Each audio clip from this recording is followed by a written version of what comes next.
Hello everyone, welcome to all of you Unacademy let's crack UPSC CSC Hindi.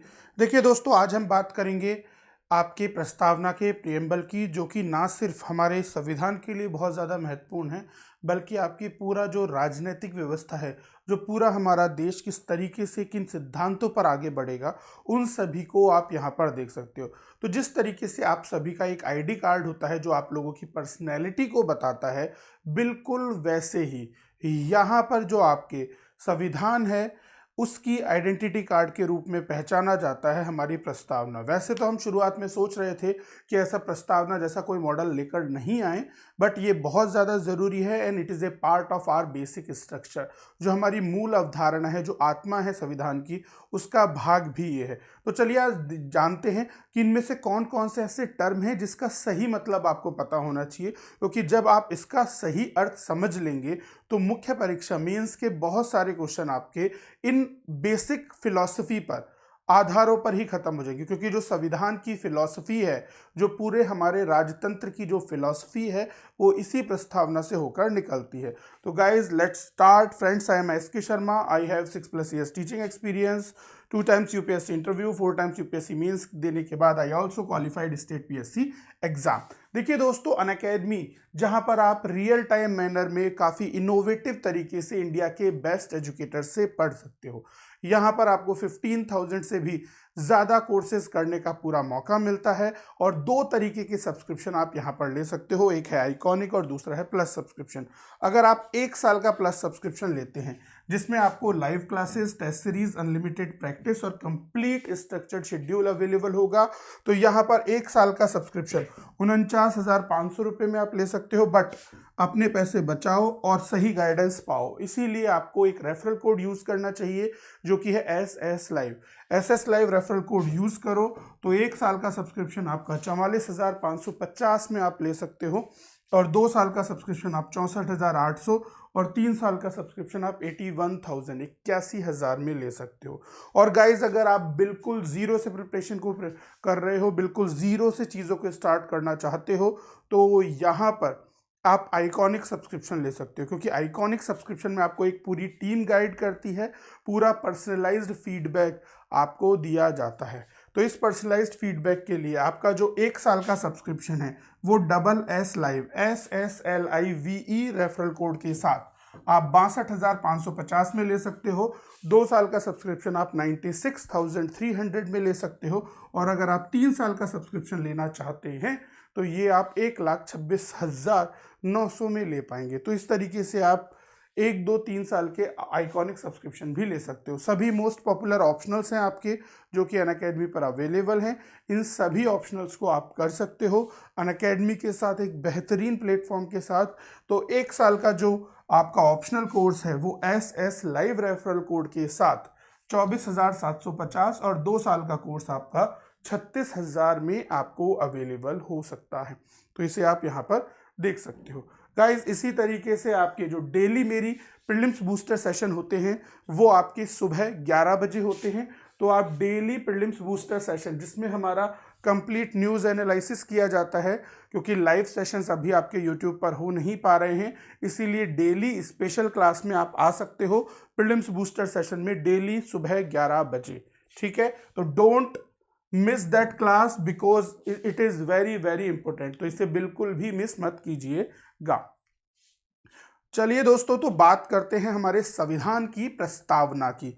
देखिए, संविधान का मूल अंश, संविधान की पूरी आत्मा और जितने भी फिलॉसफीज है, क्योंकि देखिए जब आपके 2013 में हमारा यूपीएससी का सिलेबस चेंज होता है, तब कहीं जाकर आपके एक बहुत ही इंपॉर्टेंट टॉपिक होता है, जो कि हमारे फिलॉसफी ऑप्शनल जिनका है उनके यहाँ आज भी होता है।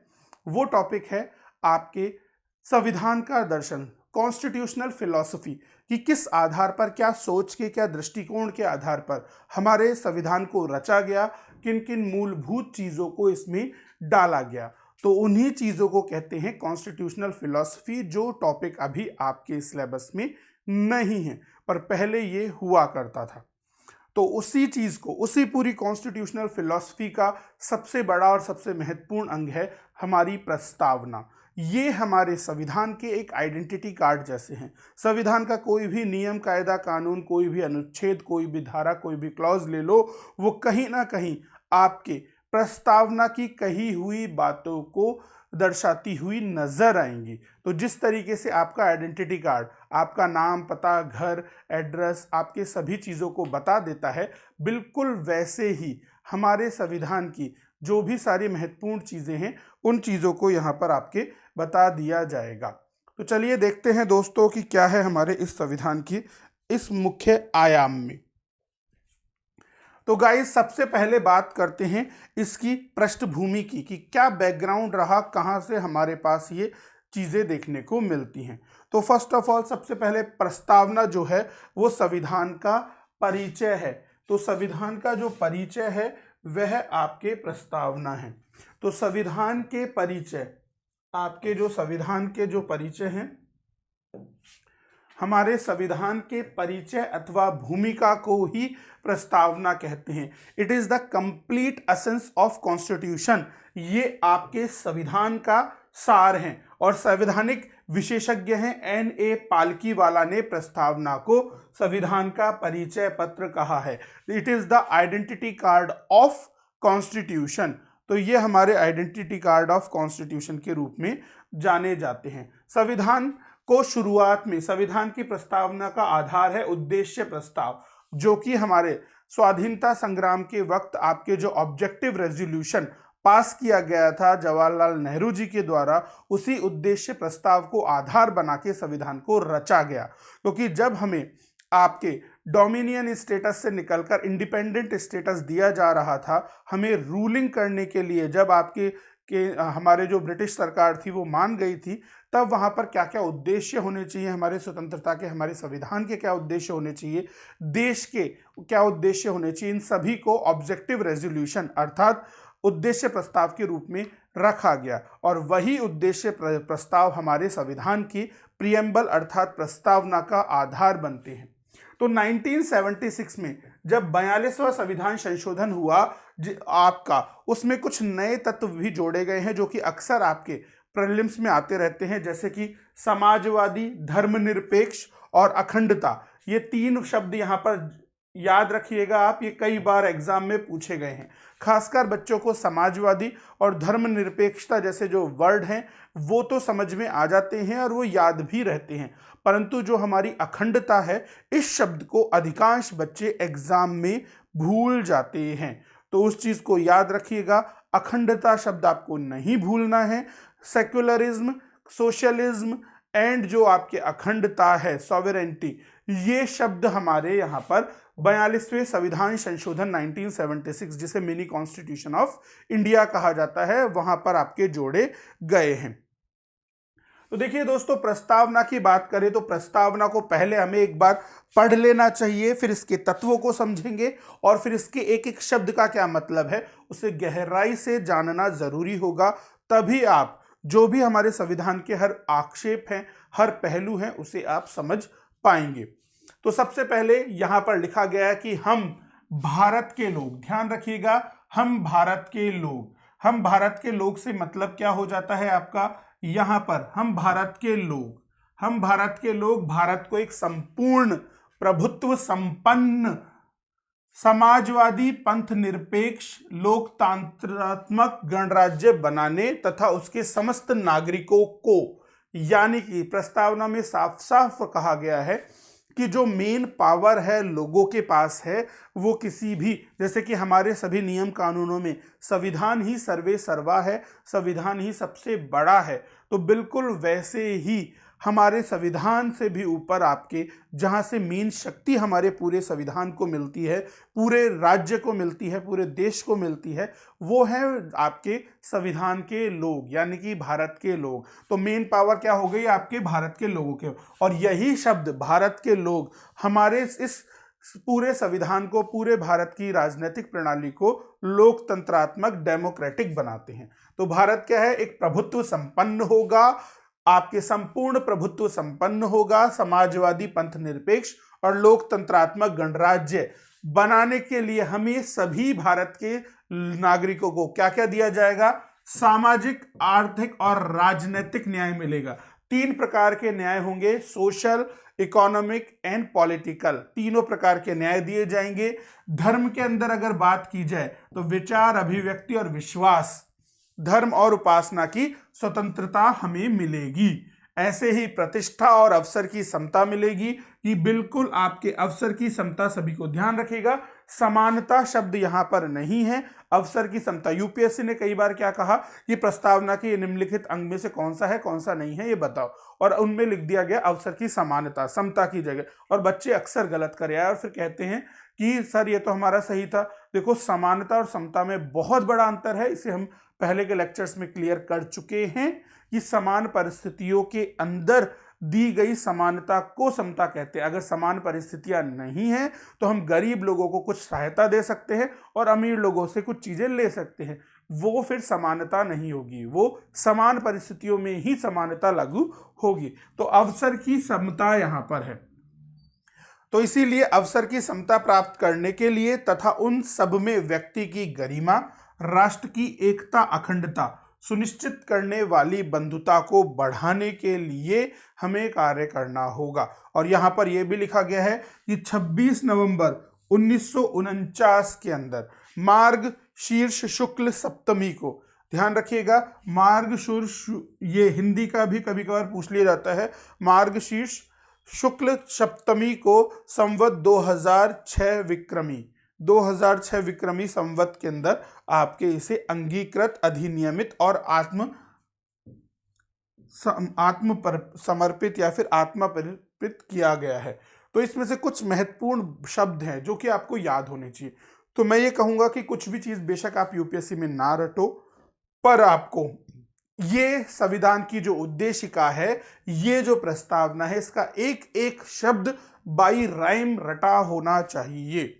तो यहां पर आपको एक एक चीज, एक एक शब्द आपके बिल्कुल रटे हुए होने चाहिए, इसमें बिल्कुल गड़बड़ी नहीं होनी चाहिए, इस चीज को ध्यान रखिएगा। तो देखिए, सब आपके प्रस्तावना के जो हमारे तत्व हैं उसमें बात की गई है संविधान के अधिकार का स्रोत। प्रस्तावना कहती है कि भारत के लोगों से शक्ति अधिग्रहित की गई। ये प्रश्न कई बार कहा गया है, जैसे कि पहला सेंटेंस था आपका, हम भारत के लोग, अर्थात जो मेन पावर है, what is the power of constitution, what is the power of our political system, हमारे राजनीतिक प्रणाली के या फिर हमारे संविधान की जो मूल शक्ति स्रोत है वो हम खुद लोग हैं, हम खुद पीपल है। कई बच्चे क्या कर देते हैं कि राजनीतिक प्रणाली का शक्ति स्रोत संविधान है, नहीं, ऐसा नहीं है, संविधान के भी शक्ति स्रोत हम हैं।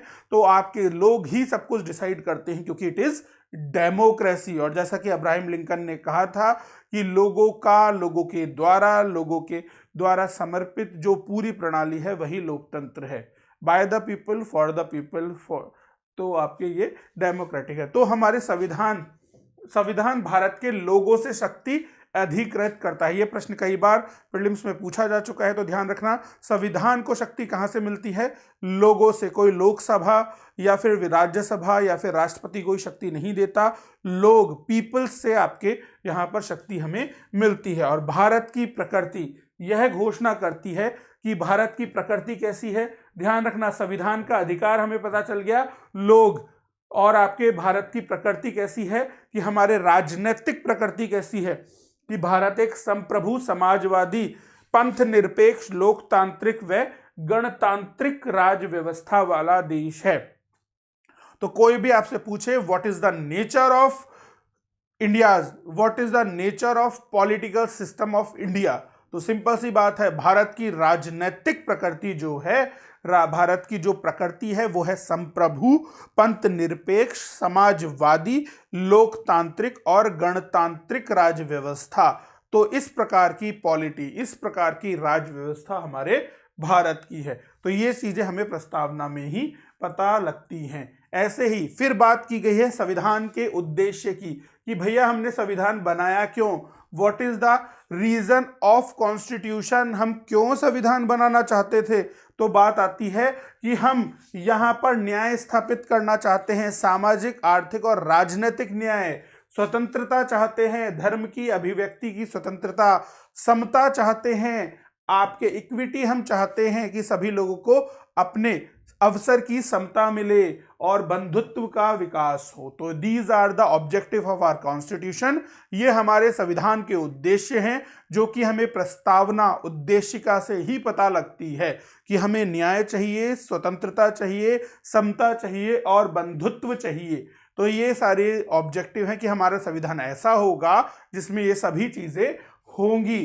फिर बात की गई है आपके संविधान के लागू होने की तिथि की, जो कि है 26 नवंबर 1949। तो इस चीज को ध्यान रखिएगा, कितनी सारी चीजें हमें यहाँ पर पता लग गई। हमें यहाँ पर पता लगा कि संविधान का अधिकार स्रोत लोग हैं, जहां से इसे शक्ति मिलती है। संविधान की प्रकृति है संप्रभु, समाजवादी, पंथ निरपेक्ष, लोकतांत्रिक और गणराज्य राज्य व्यवस्था। और फिर हमें पता लगा कि संविधान का उद्देश्य है कि समाज में न्याय, स्वतंत्रता, समता और हमारे बंधुत्व का विकास हो। और फिर पता लगा संविधान के लागू होने की तिथि। तो मुख्य रूप से ये चार बातों को, मुख्य रूप से इन चार चीजों को यहां पर लागू किया गया है। तो ये चीजें हमारे संविधान की उद्देशिका बता रही है। तो ये चीज हमारे संविधान की क्या है, उद्देशिका बता रही है। तो देखिए अब यहां पर आपके कुछ वर्ड आए जिन्हें हमें डिटेल में समझना जरूरी है, जो हमारे लिए बहुत महत्वपूर्ण है, क्योंकि these are the points of philosophy of India. ये हमारे संविधान के, ये हमारे संविधान की वो दर्शन है, वो फिलॉसफी है, जिसके बारे में हमें पता होना बहुत बहुत ज्यादा जरूरी हो जाता है।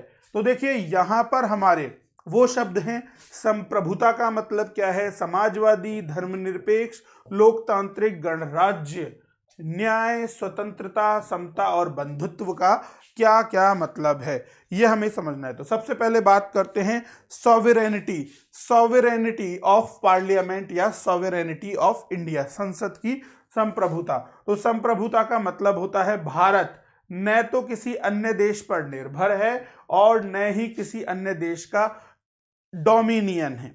जैसे कि जब आपके शुरुआत में बात हुई थी तो ब्रिटिश सरकार कह रही थी कि भारत के लोग यहाँ की इतनी जनता को नहीं संभाल सकते हैं, तो इन्हें डोमिनियन स्टेटस दे दिया जाए कि जिस पर ऊपर आपके कंट्रोल होगा ब्रिटिश का और ये खुद फिर राज कर रहे। बाद में हमने फिर 1929 में पूर्ण स्वराज्य की मांग जरूर की लाहौर अधिवेशन में, और फिर रावी नदी के तट पर झंडा फहराकर सिद्ध हो गया कि हमें पूर्ण स्वराज्य चाहिए।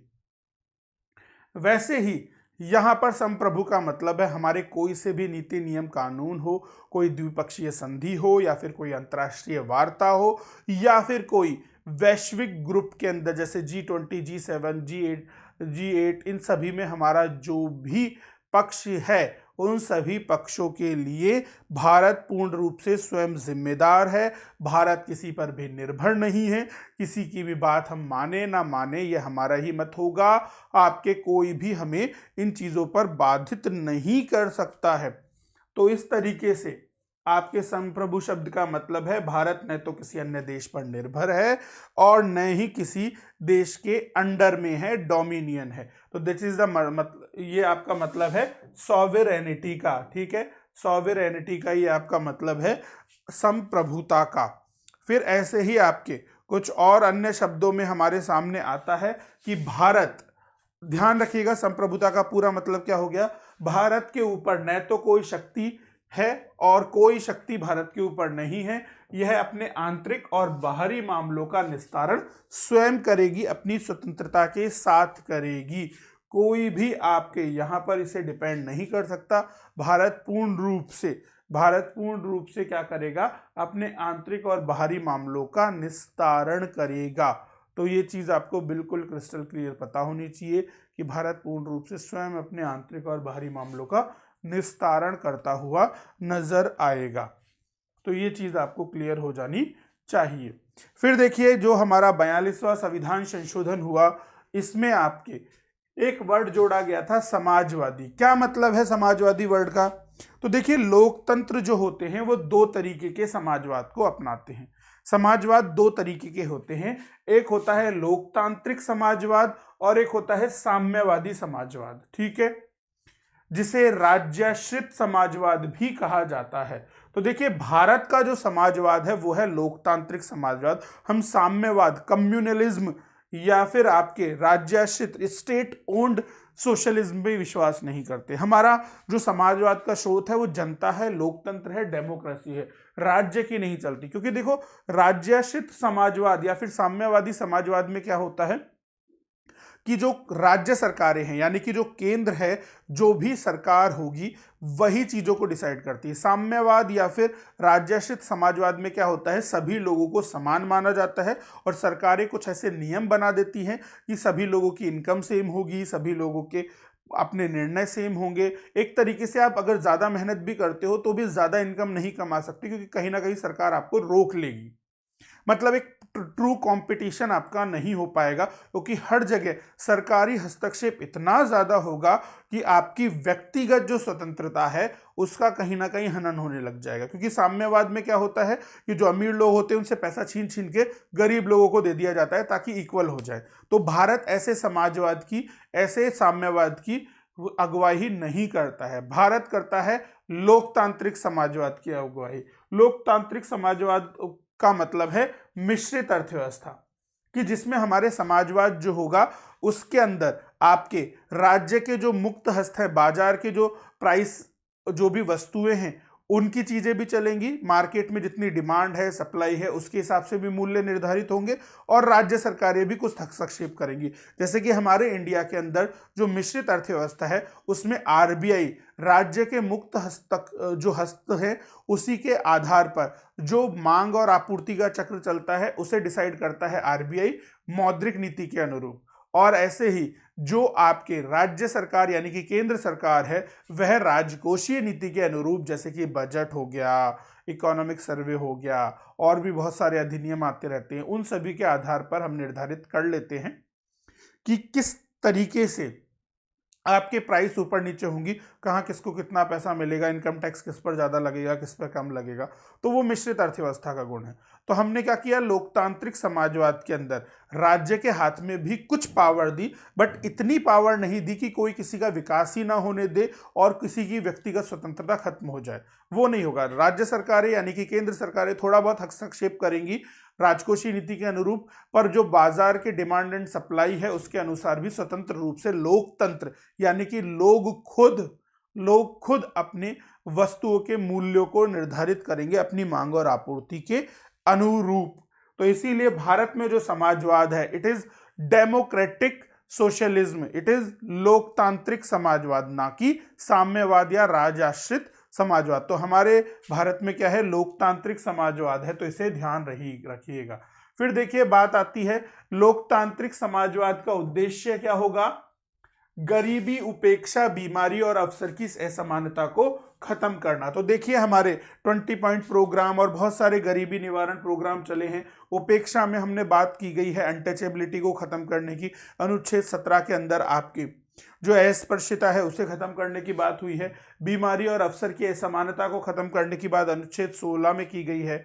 तो इस तरीके की चीजें हमारे यहाँ पर हैं जो कि लोकतांत्रिक समाजवाद के अंग है। भारतीय समाजवाद जो है मार्क्सवाद और गांधीवाद दोनों का मिला जुला रूप है। हम गांधीयन सोशलिज्म को भी मानते हैं और मार्क्सिस्ट सोशलिज्म को भी मानते हैं। मार्क्सिस्ट सोशलिज्म के अंदर हमारे जो भारत सरकार है वह कई कार्यों में हस्तक्षेप करती है और समानता लाने का प्रयास करती है। वहीं पर गांधीवादी समाजवाद के अंदर हम जो वर्ग के निम्नतम लोग हैं जैसे कि पंचायत, गांव, उन्हें ही सेल्फ सफिशिएंट, आत्मनिर्भर बनाना चाहते हैं और फिर समाजवाद स्थापित होता है। तो हमारा जो भारतीय समाजवाद है यानी कि लोकतांत्रिक समाजवाद वह गांधीवादी समाजवादी विचारधारा और मार्क्सवादी विचारों का ही मिला जुला रूप है।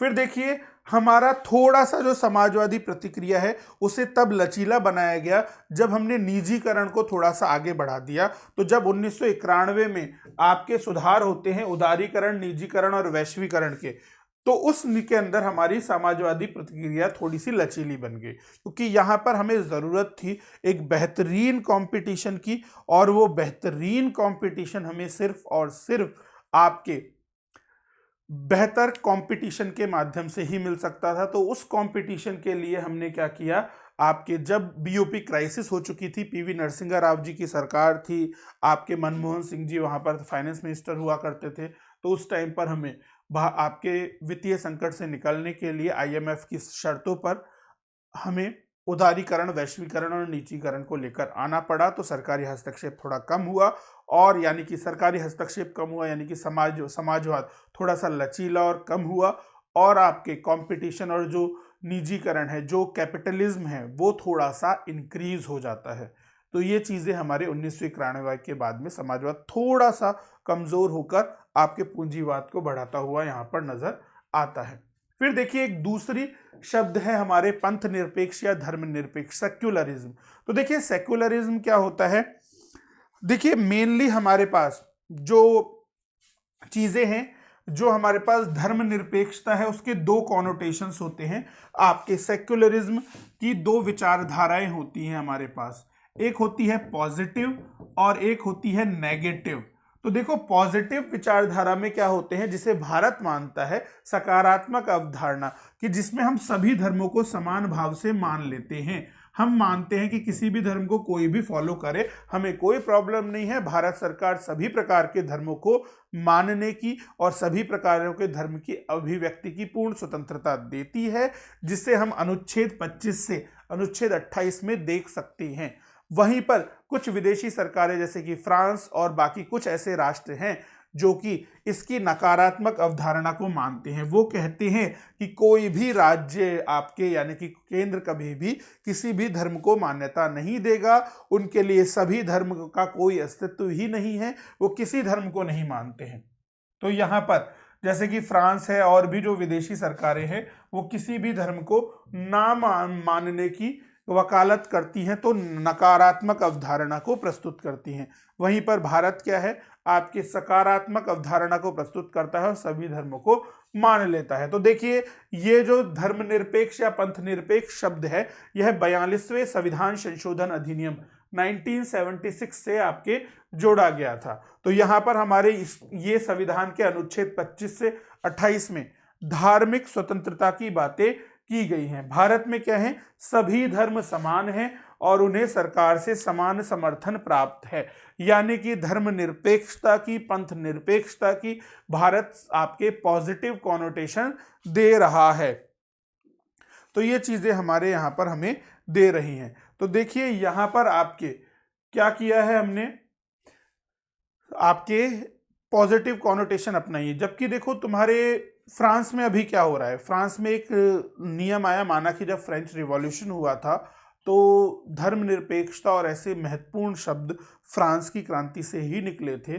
पर अभी फ्रांस में क्या किया, एक अधिनियम लेकर आए वो, और उन्होंने कहा कि जितने भी सरकारी कर्मचारी हैं वो किसी भी प्रकार की धर्म की अभिव्यक्ति नहीं करेंगे। अर्थात जैसे कि कोई पंडित है वो टीका नहीं लगाएगा, माला नहीं पहनेगा, कोई मौलवी है तो वो पगड़ी नहीं मतलब टोपी नहीं पहनेगा, आपके कोई भी ऐसे दाढ़ी नहीं रखेगा, सरदार है तो पग नहीं बांध सकते। तो मतलब जो भी जिस तरीके के सिंबल यूज करते हो आप, जो कि आपके एक विशिष्ट धर्म से होने के परिचय होते हैं, उन्हें अब फ्रांस में यूज नहीं किया जा सकता, और इसी पर काफी भयंकर आंदोलन भी हुए। तो फ्रांस क्या है, इस तरीके से नकारात्मक धर्म की अभिव्यक्ति को दिखाता है कि कोई भी धर्म में विश्वास फ्रांस नहीं रखता है, बल्कि भारत क्या है, पॉजिटिव कॉनोटेशन को दिखाता है और सभी को सभी प्रकार के नियम पालन करने की आपके अब स्वतंत्रता दी गई है। तो ये अंतर है। तो ध्यान रखिएगा, संविधान के जो पॉजिटिव कॉनोटेशन है उसे भारत अपनाता है। फिर देखिए हमारे देश में बात होती है लोकतंत्र की। जैसे कि आपने देखा कि हमारे देश में डेमोक्रेसी है, क्या है, लोकतांत्रिक व्यवस्था है, क्योंकि संविधान को जो शक्ति मिलती है वो लोगों से ही मिलती है, लोगों के द्वारा ही दी गई है। तो और संप्रभुता यहाँ पर कहाँ पर है, संप्रभुता का सिद्धांत भी लोगों के आधार पर है, और सर्वोच्च शक्ति किसके हाथ में है, जनता के, लोगों के हाथ में ही पूरी की पूरी सॉवरेनिटी है। जो पूरी की पूरी आपके स्वतंत्रता है, जो अभिव्यक्ति है, वह लोगों के हाथ में ही है, जनता के हाथ में ही है। तो मेनली क्या होता है, लोकतंत्र दो तरीके का होता है, एक होता है प्रत्यक्ष लोकतंत्र और एक होता है अप्रत्यक्ष लोकतंत्र। देखो प्रत्यक्ष लोकतंत्र में कुछ आपके नियम होते हैं जिसमें आप सीधे सीधे डिसीजन जनता ले सकती है। जैसे कि तुम्हारा कोई पीएम है, उसे डायरेक्ट जनता सेलेक्ट कर देगी, है ना। जैसे कि आपके ब्रिटेन है, उसके पीएम को डायरेक्ट ब्रिटेन सेलेक्ट कर लेती है। स्विट्जरलैंड है, हमारी जो ऐसी कंट्रीज हैं उनमें डायरेक्ट। और कभी मान लो कि किसी नेता ने, किसी प्रेसिडेंट ने सही काम नहीं किया तो उसे हटा भी सकते हैं। तो रेफरेंडम, प्लेबिसाइड, ऐसी चीजें आ जाती है। जनमत संग्रह देखा जाता है, जैसे कि आपके अभी ब्रेग्जिट हुआ, ब्रेग्जिट में रेफरेंडम को यूज किया गया। ब्रिटेन आपके यूरोपियन यूनियन से बाहर निकल गया, तो उसमें रेफरेंडम, जनमत संग्रह किया गया, जनता ने डिसीजन लिया कि हमें नहीं रहना यूरोपीय यूनियन में, तो बाहर हो गए। तो ये सब क्या है, प्रत्यक्ष आपके लोकतंत्र के आपके परिचायक हैं, जिसमें जनता खुद डिसाइड करती है कि किसको पोस्ट पर रखना है और किसको पोस्ट में नहीं रखना। बीच में कोई आदमी नहीं होता। पर हमारा क्या है, भारत बहुत बड़ा देश है, आपके काफी ज्यादा जनसंख्या है, तो ऐसे हर कोई इंसान वोट देने जाएगा और अपने डिसीजन लेगा तो गड़बड़ हो जाएगी। तो हम क्या करते हैं, पहले जनता से पूछ के कुछ लोगों को नियुक्त करते हैं और फिर वो लोग डिसाइड करते हैं कि पीएम कौन बनेगा, सीएम कौन बनेगा, प्रेसिडेंट कौन बनेगा। तो उसी को ही कहा जाता है एमपीज। कि हम सबसे पहले लोकसभा, राज्यसभा के चुनाव होते हैं, लोकसभा के चुनाव होंगे, आप एमपीज को सेलेक्ट करोगे, फिर एमपी मिलकर डिसाइड करेंगे कि किसकी सरकार बनेगी, कौन पीएम बनेगा। तो है तो हमारा भी लोकतंत्र, पर ये अप्रत्यक्ष है, क्योंकि हम डायरेक्ट पीएम को नहीं चुन रहे, हम बीच में पीएम से पहले उन एमपीज को चुन रहे हैं जो पीएम को चुनेंगे। तो हमारे भारत में जो है इनडायरेक्ट डेमोक्रेसी है, ना कि डायरेक्ट डेमोक्रेसी।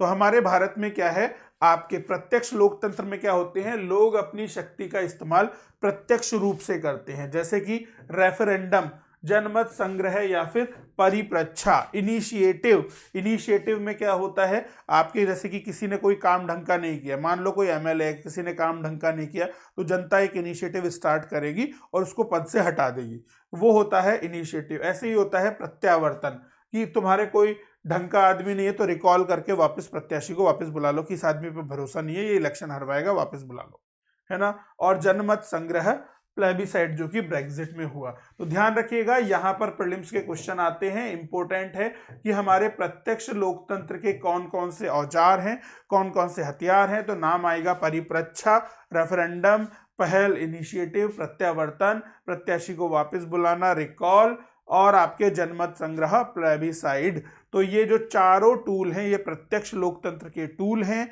जो कि डायरेक्ट डेमोक्रेसी में लागू होते हैं। पर हमारे पास डायरेक्ट डेमोक्रेसी नहीं है, भारत में आपके अप्रत्यक्ष लोकतंत्र है। तो अप्रत्यक्ष लोकतंत्र में क्या होता है, अप्रत्यक्ष लोकतंत्र में लोगों द्वारा चुने गए प्रतिनिधि अपनी सर्वोच्च शक्ति का इस्तेमाल कर सरकार बनाते हैं, कानूनों का निर्माण करते हैं, सरकार को चलाते हैं। तो हमने कुछ प्रतिनिधि बना दिए, अब वो चलाएंगे, वो देखेंगे कि पीएम सीएम कौन बनेगा।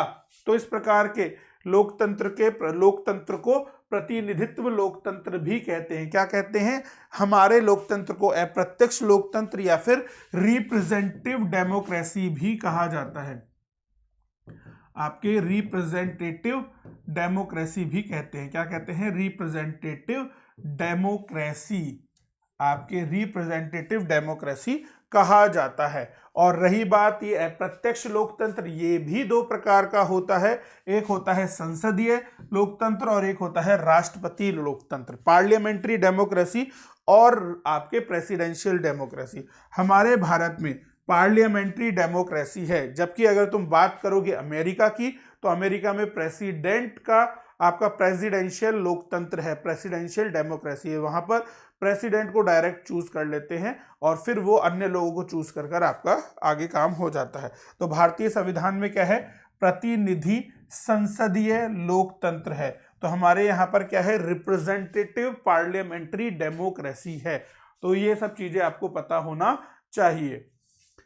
तो देखिए दोस्तों, आगे बढ़ने से पहले एक शॉर्ट में आपको चीजें बता दें, अनअकैडमी पर आपके डेली डाउट क्लियरिंग सेशंस चल रहे हैं। तो किसी का कोई भी डाउट हो तो वो डाउट यहां पर क्लियर कर सकते हैं, क्विजेज होते हैं और आपके यूपीएससी कॉम्बैट हो रहा है। ध्यान रखिएगा, आपके 20 तारीख को, 20 दिसंबर को आपका यूपीएससी कॉम्बैट हो रहा है। 11 बजे होगा ये। आपको 45 मिनट में 60 क्वेश्चनों के आंसर देने होंगे। आप बहुत एक्साइटेड प्राइजेस भी जीत सकते हैं, टॉप 100 स्टूडेंट। और आपके तुम्हें 3 महीने तक का यूपीएससी सब्सक्रिप्शन फ्री मिल सकता है। तो डोंट वेस्ट इट टाइम और SSLIVE SS live referral code के साथ उसे ज्वाइन कर लो। तो इस चीज को ध्यान रखना, SS लाइव रेफरल कोड के साथ आप इसे ज्वाइन कर सकते हो। यहां पर आपको इन सभी लेक्चर्स की जो PDF है वो SK Sharma@Unacademy UPSC पर मिल जाएगी, जिसे आप SK Sharma@Unacademy UPSC से सर्च करो, सारी PDF वहां आपको मिल जाएगी। सब्सक्रिप्शन के लिए आपको SS live referral code use करना है और टेलीग्राम चैनल जो है हमारा, प्रोफाइल जो है हमारी, उसे आप इस लिंक पर देख सकते हो। तो जो भी यूपीएससी कॉम्बैट और जो हमारे फ्री ऑब्जेक्ट्स हैं उन सभी को यहाँ पर आप देख सकते हो। तो चलिए दोस्तों, आपको एक ब्रॉड ओवरव्यू मिल गया, फिर भी थोड़ा सा रिवाइज कर देते हैं। हमारे क्या है, देखो लोकतंत्र 2 तरीके का होता है। कौन कौन सा? प्रत्यक्ष और अप्रत्यक्ष, ठीक है। डायरेक्ट डेमोक्रेसी और इनडायरेक्ट डेमोक्रेसी। अप्रत्यक्ष डेमोक्रेसी को ही प्रतिनिधि रिप्रेजेंटेटिव डेमोक्रेसी कहा जाता है, प्रतिनिधि लोकतंत्र कहा जाता है। और आपके ये जो प्रतिनिधि लोकतंत्र या फिर अप्रत्यक्ष लोकतंत्र है, यह 2 प्रकार का होता है। एक होता है राष्ट्रपति लोकतंत्र जो कि अमेरिका में है, और एक इंडिया वाला संसदीय लोकतंत्र जो कि हमारे पार्लियामेंट में है। तो भारत क्या है, संसदीय प्रतिनिधि लोकतंत्र या फिर आपके रिप्रेजेंटेटिव पार्लियामेंट्री डेमोक्रेसी को हम फॉलो करते हैं। तो ये चीज आपको बिल्कुल क्रिस्टल क्लियर हो जानी चाहिए। तो इज दैट क्लियर और नॉट? तो इस चीज को ध्यान रखिएगा। तो देखिए, प्रस्तावना में लोकतांत्रिक शब्द का जो मतलब है वो बहुत ही ब्रॉड दिया गया है। हमारे यहाँ पर ध्यान रखिएगा, न केवल राजनीतिक लोकतंत्र है बल्कि हमारे यहाँ सामाजिक और आर्थिक लोकतंत्र भी है। तो हमारे यहाँ पर लोकतंत्र के 3 आयाम है कि राजनीतिक दृष्टि से तो हमारे यहाँ पर लोकतंत्र है ही, साथ साथ में सामाजिक और आर्थिक दृष्टि से भी आपको भारत में लोकतंत्र की झलक मिलेगी। तो हमारे यहाँ पर ध्यान रखिएगा, सामाजिक, आर्थिक और राजनीतिक तीनों ही पक्ष का लोकतंत्र हमारे पास में है। तो इसीलिए हमारे अंबेडकर जी ने कहा कि राजनीतिक लोकतंत्र तब तक स्थायी नहीं बन सकता जब तक कि उसके मूल में सामाजिक लोकतंत्र ना हो, क्योंकि जब सामाजिक लोकतंत्र होगा तभी राजनीतिक लोकतंत्र आपके मजबूत बनेगा। तो इसीलिए भारत के प्रस्तावना में राजनीतिक, सामाजिक और आर्थिक लोकतंत्र स्थापित करने की बात यहां पर कही गई है। तो इस चीज को ध्यान रखना, भारत में क्या है, संसदीय प्रतिनिधि लोकतंत्र है जो कि आपके सामाजिक, आर्थिक और राजनीतिक लोकतंत्र की स्थापना की वकालत करता है। तो ये चीज आपको थोड़ा सा समझ में आ जानी चाहिए। तो बात क्या आ गई, सामाजिक लोकतंत्र आखिर है क्या, अर्थात वह जीवन शैली जो स्वाधीनता, समानता और भ्रातृत्व को आपके महत्व देती है, वही सामाजिक लोकतंत्र है। यानी कि एक ऐसी जीवन शैली जो हमें स्वाधीनता से रहने के लिए उत्प्रेरित करेगी, समानता देगी और बंधुत्वता को, भ्रातृत्व की भावना को आगे बढ़ाएगी, वही सामाजिक लोकतंत्र होगा। अब देखिए, एक और टर्म है लोकतंत्र के बाद, गणतंत्र। What is republic? और it is very very very important, क्योंकि कई बच्चों को ये कॉन्सेप्ट क्लियर नहीं होता और प्रीलिम्स में कई बार ये पूछा गया है। व्हाट इज आपकी रिपब्लिक, व्हाट इज गणतंत्र? गणतंत्र क्या है? तो देखिए, भारतीय संविधान की प्रस्तावना में गणतंत्र का अर्थ यह है कि राजनीतिक संप्रभुता किसी एक व्यक्ति जैसे राजा के हाथ में होने की बजाय लोगों के हाथ में होगी। राजनीतिक संप्रभुता किसके हाथ में होगी? लोगों के हाथ में। और दूसरी ओर किसी भी विशेषाधिकार प्राप्त वर्ग की अनुपस्थिति होगी। What is the meaning of Republic? Republic गणतंत्र, गण यानी कि जनता, जनता के द्वारा बनाया गया तंत्र, रिपब्लिक। तो रिपब्लिक में क्या होगा, कोई भी ऐसा, जैसे कि कोई राजा के वंश का है, कोई रानी के वंश का है, जैसे कि हमारे यहां पर क्या है, ब्रिटेन में जो पार्लियामेंट्री डेमोक्रेसी है वो आपके मोनार्कियल है। क्वीन है, वहां पर देखा करो ब्रिटेन के अंदर आपके जो आपके रानी होती है उसके वंश के लोग ही आगे जाके दूसरी रानी तीसरी रानी ऐसे बनते। तो वहां पर क्या है, राजतंत्रात्मक संसदीय लोकतंत्र है, जबकि हमारे यहाँ पर क्या है, गणतंत्र है। वहां पर राजतंत्र, रानियां एक के बाद दूसरी रानी, एलिजाबेथ, ये बैथ वो बैथ, ये आपके चलते रहते हैं। तो ब्रिटेन में तो क्या है, राजतंत्र के हिसाब से मोनार्कियल गवर्नमेंट है, हमारे यहाँ पर गणतंत्र है, यानी कि कोई भी विशेष वर्ग नहीं है, किसी भी विशेषाधिकार वर्ग की अनुपस्थिति, कोई राजा रानी नहीं माना जाएगा। और कोई भी जो आपके राजनीतिक संप्रभुता है किसी भी राजा या किसी एक व्यक्ति के हाथ में होने के बजाय लोगों के हाथ में होगी। लोग ही डिसाइड करेंगे कि राष्ट्रपति कौन बनेगा। तो अप्रत्यक्ष रूप से ही सही, पर आपके जनता के द्वारा होगी। हम एमपीज को, एमएलएस को चुनेंगे, एमपी एमएलएस डिसाइड करेंगे कि आपके प्रेसिडेंट कौन बनेगा। तो इनडायरेक्टली जनता के हाथ में है कि कौन प्रेसिडेंट बनेगा। हमारे जो राजनीतिक संप्रभुता यानी कि गवर्नमेंट का जो हेड होगा, आप सभी को पता है, चाहे केंद्र सरकार हो राज्य सरकार हो, उनका सर्वे सर्वा जो होता है, सबसे बड़ा जो हेड होता है वो राष्ट्रपति होता है, और उस हेड को डिसाइड करने की पावर है अप्रत्यक्ष रूप से लोगों के हाथ में। तो यही आपके रिपब्लिक का मतलब है, यही आपके गणतंत्र का मतलब है। तो ध्यान रखिएगा, ये आपके गणतंत्र का मतलब हो जाता है। फिर बात की गई है हमारे प्रस्तावना में न्याय की। न्याय हमारे 3 प्रकार के हैं, सामाजिक न्याय, आर्थिक न्याय, राजनैतिक न्याय। तो सामाजिक, आर्थिक और राजनैतिक न्यायों की बात की गई है, तो इनकी हमारे यहाँ पर तीनों प्रकार से न्याय मिलेंगे। राजनैतिक न्याय, आपको देखो सभी को 18 साल की उम्र के बाद में कोई भी जाति वंश धर्म का हो सब वोट दे सकते हैं, राजनैतिक न्याय मिल गया। इलेक्शन लड़ सकते हो, राजनैतिक न्याय मिल गया। आर्थिक न्याय, आपके समान, equal pay for equal wages, जो आपके समान काम के लिए समान आपको पेमेंट मिलेगा, ये भी आपके आर्थिक न्याय में आ जाएगा। और सामाजिक न्याय के अंदर आप किसी भी एसोसिएशन बना सकते हो, ग्रुप बना सकते हो, असेंबली बना सकते हो, आप किसी भी समाज में कोई छुआछूत नहीं करेगा, ये सब सामाजिक न्याय में आ जाएगा। तो ध्यान रखिएगा, न्याय के जो तीनों पक्ष हैं इनकी सुरक्षा मौलिक अधिकार व नीति निर्देशक तत्वों के द्वारा की जा रही है। आप सभी को पता लग गया होगा कि सामाजिक, आर्थिक और राजनीतिक न्याय जो हैं इनकी सुरक्षा की जाती है मौलिक अधिकारों, फंडामेंटल राइट्स और डीपीएसपी, राज्य के नीति निर्देशक तत्वों के द्वारा। सामाजिक न्याय का मतलब है कि हर व्यक्ति के साथ जाति, रंग, धर्म, लिंग के आधार पर बिना भेदभाव के समान व्यवहार किया जाएगा। तो आपने देखा होगा आर्टिकल 19, आर्टिकल 15 इसी सामाजिक न्याय को दुरुस्त करते हैं। अनुच्छेद 15 और 19 आपके यही सामाजिक न्याय आपको देते हैं। तो ये चीजें हैं। साथ फिर बात आती है आर्थिक न्याय की। आर्थिक कारणों के आधार पर किसी भी व्यक्ति को भेदभाव नहीं किया जाएगा। तो सिंपल सी बात है, आपके कोई भी आपके आर्टिकल 16 में अनुच्छेद 16 के अंदर कोई भी व्यक्ति कोई भी गवर्नमेंट जॉब ले सकता है। ये बात किसकी हो गई? आपके आर्थिक न्याय की हो गई। कोई भी भेदभाव नहीं होगा, अमीर गरीब में कोई भेदभाव नहीं होगा। एक पोस्ट निकली है, सब लोग फॉर्म भर सकते हैं, ये आपके आर्थिक न्याय हो जाएगा। सामाजिक न्याय और आर्थिक न्याय का जो मिला जुला रूप है उसे आनुपातिक न्याय भी कहते हैं। प्रोपोर्शनल जस्टिस जो होती है वो आपके सामाजिक न्याय और आर्थिक न्याय का मिला जुला रूप कहलाती है। तो इस चीज को भी ध्यान रखना। और रही बात राजनीतिक न्याय की कि सभी को समान राजनीतिक अधिकार है, कोई भी इलेक्शन लड़े, किसी को भी वोट दे, कोई प्रॉब्लम नहीं है, सब दे सकते हो। तो ध्यान रखिएगा, सामाजिक, आर्थिक, राजनीतिक न्याय, इन तत्वों को 1917 की रूसी क्रांति से लिया गया है। Social, economic and political justice जो 1917 के अंदर बोल्शेविक रिवॉल्यूशन या फिर रूसी क्रांति हुई थी, वहां से हमने इन सभी न्यायों के अंगों को लिया हुआ है। तो इस चीज को ध्यान रखिएगा।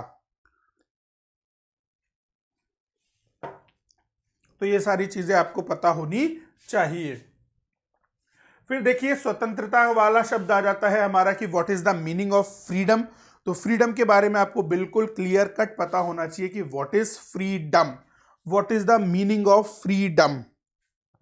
तो देखिए, स्वतंत्रता का मतलब है कि लोगों की गतिविधियों पर किसी प्रकार की कोई रोक टोक नहीं होगी, साथ ही व्यक्ति के विकास के समान अवसर दिए जाएंगे। यानी कि हमारे भारत का हर व्यक्ति मौलिक अधिकारों के जरिए अपनी अभिव्यक्ति, विश्वास, धर्म की उपासना के लिए पूर्णतः स्वतंत्र है।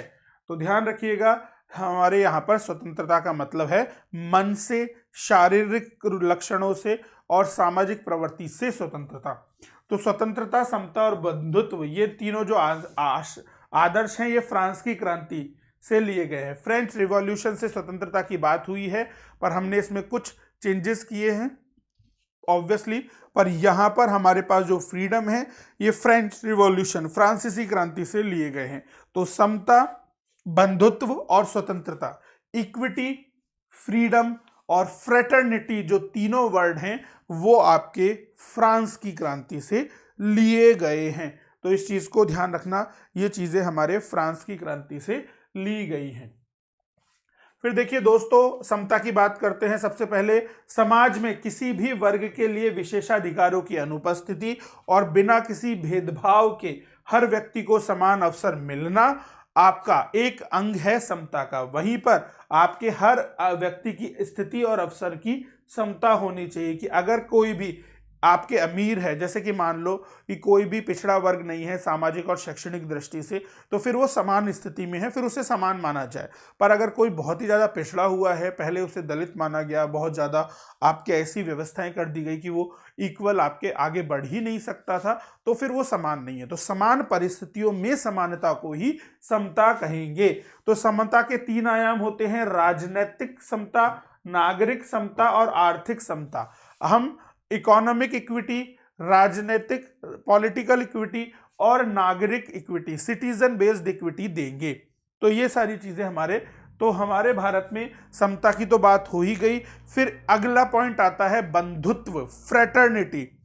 तो देखिए, संविधान एकल नागरिकता तंत्र की बात करता है। हमारे देश में क्या है, सिंगल सिटीजनशिप है। जैसे कि अमेरिका में क्या होता है, डबल सिटीजनशिप होता है। वो केंद्र सरकार, कोई भी नागरिक होगा वो आपके केंद्र का भी नागरिक होगा और राज्य का भी नागरिक होगा। जैसे कि कोई आदमी है बॉस्टन का, आपका उसका जो सिटीजनशिप होगा, मूल निवास प्रमाण पत्र, वो बॉस्टन का भी होगा और आपके अमेरिका का भी होगा। तो उसे 2-2 नागरिकता मिलती है, राज्य की और केंद्र की। पर हमारे भारत में एक ही नागरिकता है और वो है भारत की। अलग अलग राज्यों की कोई अलग अलग नागरिकता हमारे भारत में नहीं मिलती। तो इसे कहते हैं सिंगल सिटीजनशिप, एकल नागरिकता। तो हमारे देश में एकल नागरिकता इसीलिए की गई ताकि भाईचारे की भावना, बंधुत्व की भावना आपके हो। जैसे कि हमने तो हमारे जो वैदिक साहित्य है उसमें तो पूरे विश्व को एक ही परिवार माना है, तभी वसुधैव कुटुंबकम की जो भावना है वो हमारे शास्त्रों में लिखी गई है। तो फिर भारत तो डेफिनेटली, भारत का हर राज्य एक है, सभी एक परिवार हैं। तो इसीलिए आपके सभी भाईचारे से रहें, फ्रेटर्निटी से रहें, इसी को आपके एकल नागरिकता के माध्यम से प्रोवाइड करवाई गई। तो यहाँ पर जो बंधुत्व है, इसमें 2 बातों को ध्यान रखना पड़ता है, 2 बातों को हमें सुनिश्चित करना पड़ता है। पहला, व्यक्ति का सम्मान हो और दूसरा, देश की एकता और अखंडता बनी रहे। कि ऐसा नहीं हो कि आप व्यक्ति का सम्मान ना करो तो व्यक्ति का सम्मान भी बना रहे और देश की एकता अखंडता बनी रहे। इन दोनों परिप्रेक्ष्यों को साथ में रखकर हम भाईचारे की भावना, फ्रेटर्निटी को आगे बढ़ा सकते हैं। तो ध्यान रखिएगा, इसमें जो अखंडता शब्द है इसे 42वें संविधान संशोधन से जोड़ा गया था और देश की एकता और अखंडता में राष्ट्रीय अखंडता को 2 परिप्रेक्ष्यों में लिया गया है। राष्ट्रीय अखंडता आपके साइकोलॉजिकल, मनोवैज्ञानिक या फिर सीमाई आयाम है। ठीक है, ध्यान रखिएगा, राष्ट्रीय अखंडता के दोनों मनोवैज्ञानिक और सीमाई आयामों को शामिल इसमें किया गया है। तो जब हमारे संविधान के अनुच्छेद 1 में भारत का वर्णन राज्यों के संघ के रूप में किया गया है ताकि यह बात स्पष्ट रहे कि राज्यों को संघ से अलग होने का कोई भी अधिकार नहीं है। भारत की अखंडता, संप्रभुता रहेगी और इसीलिए कोई भी राज्य भारत से अलग नहीं हो सकता, भारत में ही रहेगा। इसीलिए राज्यों के संघ के रूप में हमने इसे, यूनियन ऑफ इंडिया के रूप में हमने इसे अनुच्छेद 1 में डाला है। तो ये चीज थोड़ी सी ध्यान में रखेगी। तो ध्यान रखिएगा, इसका उद्देश्य होगा कि राष्ट्रीय अखंडता के लिए बाधक सांप्रदायिक, क्षेत्रवाद, जातिवाद और भाषावाद जैसी जो चीजें हैं उन पर अंकुश लगाना।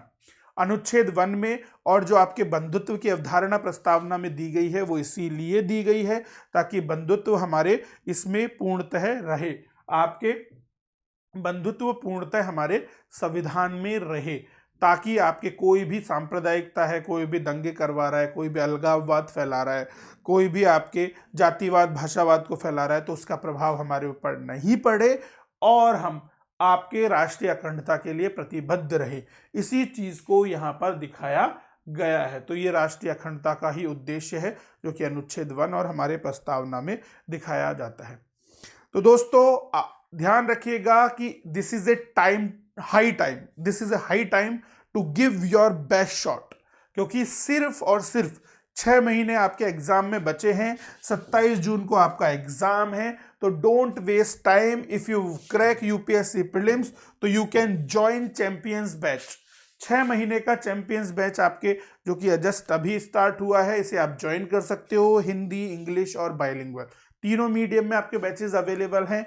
आप यहाँ पर ये जो बैच है 2021 के लिए, तो सभी बच्चे चैंपियंस बैच को ही ज्वाइन करेंगे, क्योंकि काफी इंटरेस्टिंग वे में आपको यहाँ पर पढ़ाया जाएगा। और आपके जो 2022 और 23 वाले बच्चे हैं उनके लिए भी बैचेस अवेलेबल हैं, उसे भी आप ज्वाइन कर सकते हैं। तो SS लाइव रेफरल कोड के साथ आप उसे ज्वाइन करें। तो ध्यान रखिएगा, प्रीलिम्स इज हियर, तो जस्ट पुश योर बटन।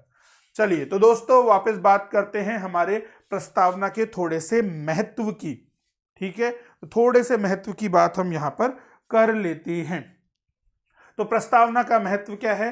प्रस्तावना का महत्व है कि हमारे संविधान को वो फिलॉसफी देता है जिस पर हमारा संविधान खड़ा हुआ है। साथ साथ राजनीतिक, धार्मिक और नैतिक मौलिक कर्तव्यों का भी उल्लेख इसमें है। साथ साथ संविधान सभा के महान और जो आदर्शवादी सोच है उसे भी प्रस्तावना दिखाती है। और आप कह सकते हो कि हमारा संविधान जिन सपनों की नींव पर टिका हुआ है वह सपनों की नींव हमें इसी प्रस्तावना से देखने को मिलती है।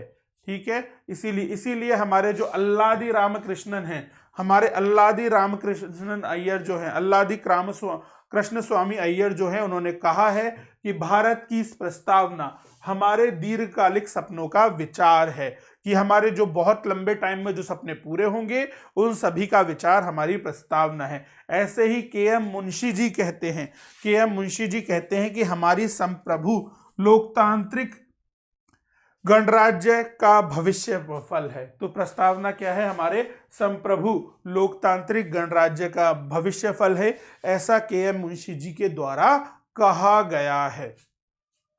ऐसे ही दोस्तों हमारे एक और महान आदमी है पंडित ठाकुरदास भार्गव। उन्होंने कहा है कि संविधान की प्रस्तावना के संबंध में कहा है कि प्रस्तावना संविधान का सबसे सम्मानित भाग है। यह प्रस्तावना संविधान की आत्मा है और संविधान की कुंजी है। इट इज ए की टू कॉन्स्टिट्यूशन। और यह संविधान का आभूषण है। यह एक उचित स्थान है जहां से कोई भी संविधान का मूल्यांकन कर सकता है। तो काफी अच्छे शब्दों में इन्होंने कहा कि पूरे संविधान को समझना है तो उसकी चाबी, उसकी कुंजी हमारी प्रस्तावना है। पूरे संविधान को का जो सबसे अच्छा आभूषण है, जो महंगा आभूषण है, वो हमारे क्या है? आपके प्रस्तावना है। तो इस तरीके से हमारे ठाकुरदास भार्गव जी ने संविधान में प्रस्तावना को वर्णित किया। वैसे ही हमारे प्रस्तावना को लेकर कुछ विवाद भी रहे हैं। तो खासकर एक विवाद ये रहता है कि क्या संविधान का भाग है प्रस्तावना या फिर नहीं है। तो इस चीज को भी थोड़ा सा स्पष्ट कर देते हैं कि क्या हमारे प्रस्तावना जो है वो संविधान का भाग है या फिर नहीं है। तो देखिए, हमारे एक केस आता है Berubari case, union of India के बेरूबारी केस 1960 में। सुप्रीम कोर्ट कहती है कि प्रस्तावना संविधान में निहित सामान्य प्रयोजनों को दर्शाता है, इसीलिए संविधान निर्माताओं के मस्तिष्क के लिए एक उपयुक्त कुंजी है ये। तो यहां पर इनडायरेक्टली संविधान का पार्ट बता दिया गया प्रस्तावना को। और फिर उसके बाद में उच्चतम न्यायालय कहता है कि आपके इसे तुम एक आर्टिकल की तरह, मतलब एक हेल्पिंग हैंड की तरह प्रस्तावना को यूज कर सकते हो, पर आपके यहां पर हेल्पिंग हैंड की तरह आप इसे यूज कर सकते हो, पर प्रस्तावना की विशेषताओं को तो स्वीकार किया है, परंतु प्रस्तावना को एक भाग इन्होंने नहीं माना बेरूबारी केस के अंदर। तो बेरूबारी केस के अंदर आपके भाग नहीं माना गया, बट इसकी जो मेन चीजें हैं उसे जरूर अपनाया गया। फिर आता है हमारा one of the most important case, Kesavananda Bharati case. उन्होंने साफ साफ कहा कि जो पहले की आपकी व्याख्या है प्रस्तावना की वो गलत है, उसे नहीं मानेंगे और प्रस्तावना बिल्कुल संविधान का एक भाग है। तो 100% केशवानंद भारती केस ने मान लिया कि संविधान का अभिन्न अंग है आपके प्रस्तावना। और फिर हमारा आता है LIC केस 1995, उसमें भी पुनः आपके संविधान का आंतरिक हिस्सा मानी गई प्रस्तावना। तो ध्यान रखिएगा, अभी जो आपके प्रस्तावना है यह हमारे संविधान का अभिन्न अंग हो जाता है। तो इस चीज को ध्यान रखिएगा, है ना।